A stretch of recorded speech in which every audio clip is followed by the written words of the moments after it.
Shaghayegh Cyrous. Shaghayegh Cyrous is a multimedia and social practice artist based in San Francisco and Tehran. Her works deal with communication and translation caused by worldwide cultural and political circumstances, using interactive strategies such as participatory engagement projects, performances, video installations, and video chats to create poetic spaces and opportunity for communication and connections. She is also a co-founder and creative director of Close Our Design, which is a nonprofit organization gaining to support Iranian women, kalim weavers, and handcraft industry.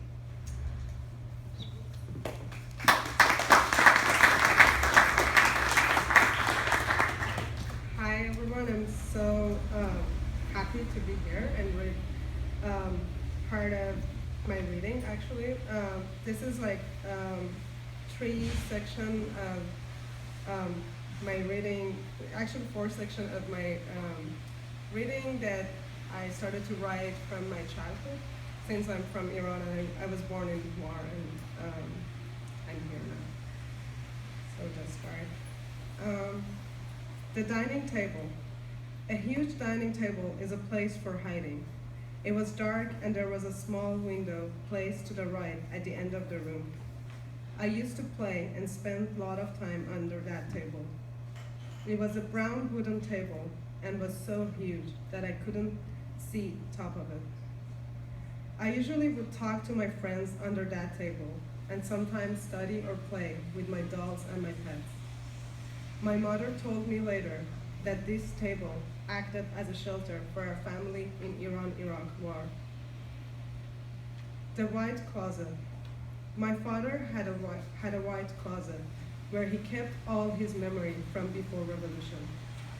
I usually asked to get a key to open it. It was permanently attached to the wall, so there were no way to change the closet's location. My parents and I kept switching our rooms to have a change of scene. It happened to be reachable more for me when I was in what had been their room. I always loved to dig into my dad's childhood and the history in general because I was curious about what was happening before the whole regime changed.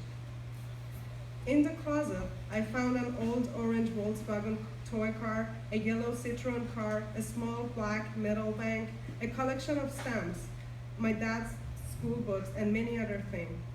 The stamp collection interested me since my dad collected them from different eras. He got a lot of those stamps from my grandfather, who witnessed 3 kings and the Islamic Revolution during his lifetime. When I was in the 3rd year of middle school, I found my dad's history book from the same era. I put my textbook, which was written after revolution, next to my dad's textbook and compared them page by page. The first page was Khomeini, the supreme leader of Iran, who was dead recently, and the next page was the current supreme leader, Khamenei. My dad's book had a picture of the Shah, and the second page, the Shahbanu of Iran. The next page was written in the name of God, who is generous and kind in Farsi, and mine was the same in Arabic. The line-up of the chapters were the same, although the characters had changed their personalities. One was described as a positive person, while in other books, the same guy was described as a murderer. Plus, my dad's version had more pictures. I remember that when I had a history exam, I did not get a good grade because I messed up which personality belonged to my version of history. My mother fig and my dad personal. The swing was under the upstairs balcony next to my room's window, under the persimmon tree next to the little fountain that I made with my dad. Either places, the 2-person swing was between the fig and persimmon tree. It was a wide metal chain swing with a metal shade holder.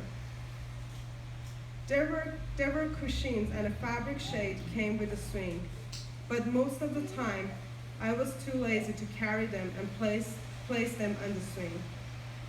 A huge ailanthus tree was covered the whole corner between the 2 trees and created one of the edges of the scalene triangle with others. I can still smell the spring, with the tree of heaven as its Atlanta's second name.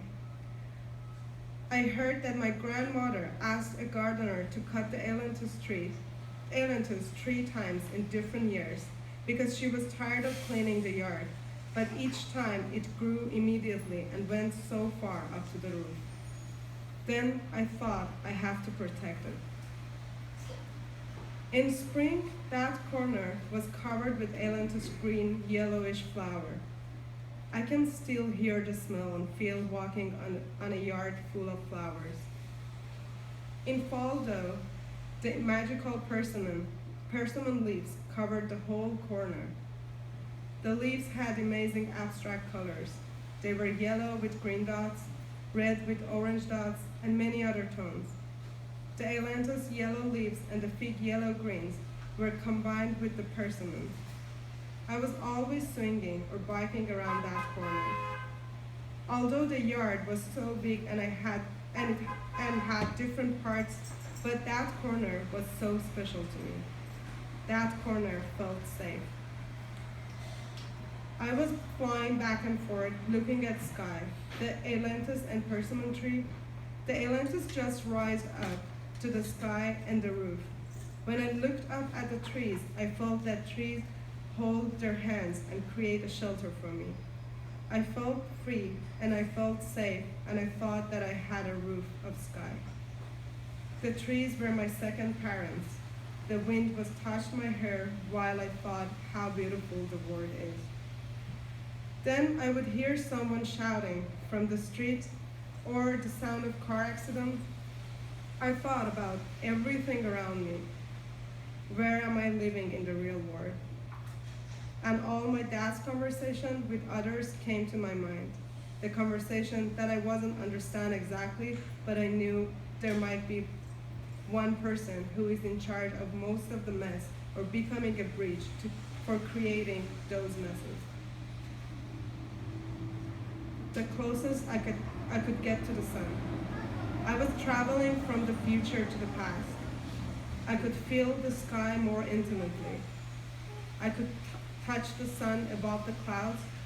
This was the closest I could get to the sun. I tried to understand it, but I didn't want to burn and end it.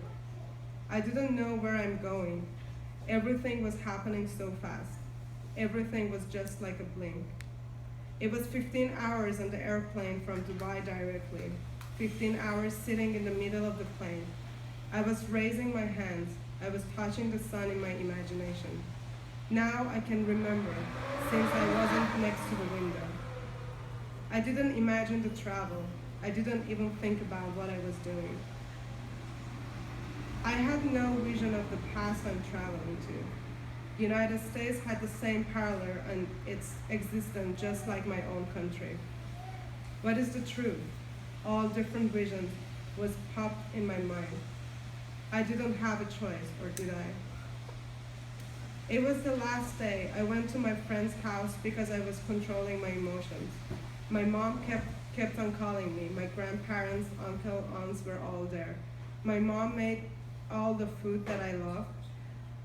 It was tortured because I didn't have any space to eat from each, and I didn't know if I would be able to have them at all later in my life.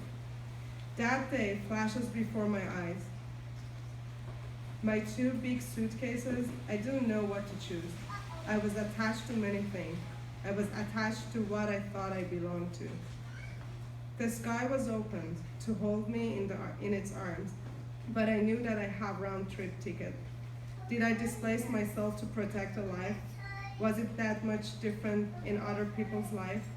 I was afraid of being political. I was even not adult enough to think what is right or what is wrong. Thank you.